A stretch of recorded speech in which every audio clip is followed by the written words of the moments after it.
আমরা সচরাচর যে সমস্ত ব্যাপারগুলি নিয়ে সবসময় আমরা আলোচনা করে থাকি সেটা হলো আমাদের যে বর্তমান যে পরিস্থিতি, অর্থনৈতিক অবস্থা এবং পারিপার্শ্বিক অবস্থার উপর যদি ভিত্তি করি, বাংলাদেশ সরকারের বা ব্যাংকের বিভিন্ন সংবাদ মিডিয়ার মাধ্যম থেকে আমরা জানতে পারতেছি বাংলাদেশে রেমিটেন্স কমছে, প্রবাসীদের দ্বারা প্রেরিত রেমিটেন্সের সংখ্যা।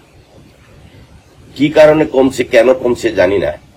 সিঙ্গাপুরে আমাদের এখানে 4-5টা রেমিটেন্স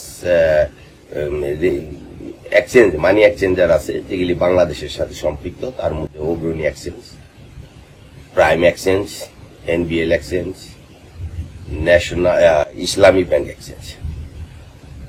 এই 4টা ব্যাংকেরই 4টা রেট দেওয়া হয়। বিশেষ করে রবিবার দিন যখন আমাদের সাধারণ প্রবাসীরা ছুটি পায়, সেদিন কেন যেন এই অগ্রণী এক্সচেঞ্জ আর প্রাইম এক্সচেঞ্জ কেন যেন রেটটা আনফরচুনেটলি কমায় দেয়।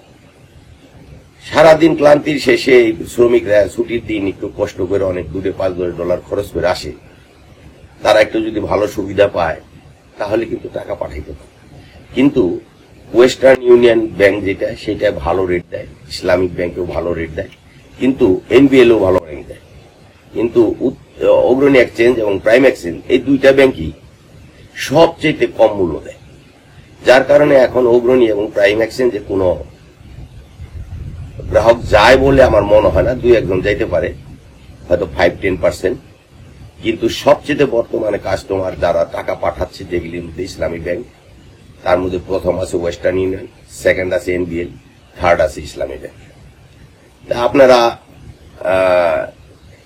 বিশেষ করে আমরা যে কথাটা বলবো, প্রবাসীরা যেখানে 2 পয়সা বেশি পাবে সেখানেই তো টাকাটা পাঠায়। তাদের এত শ্রমের বিনিময়ে এই অর্থ উপার্জন করা, তারা যদি 10টা টাকা বেশি পায় সেখানেই যাবে। বাংলাদেশ সরকারের প্রতি আমার কোনো নির্দেশনা নাই বা কোনো ব্যাংকের প্রতি নির্দেশনা নেই। আপনারা দেখতেছেন, বুঝতেছেন, সবই জানেন, অকারণে আমরা সময় নষ্ট করতে চাই না। তবে আমাদের প্রবাসীদের ভবিষ্যৎ যে ভালো না, এটা সামনে সুনিশ্চিত।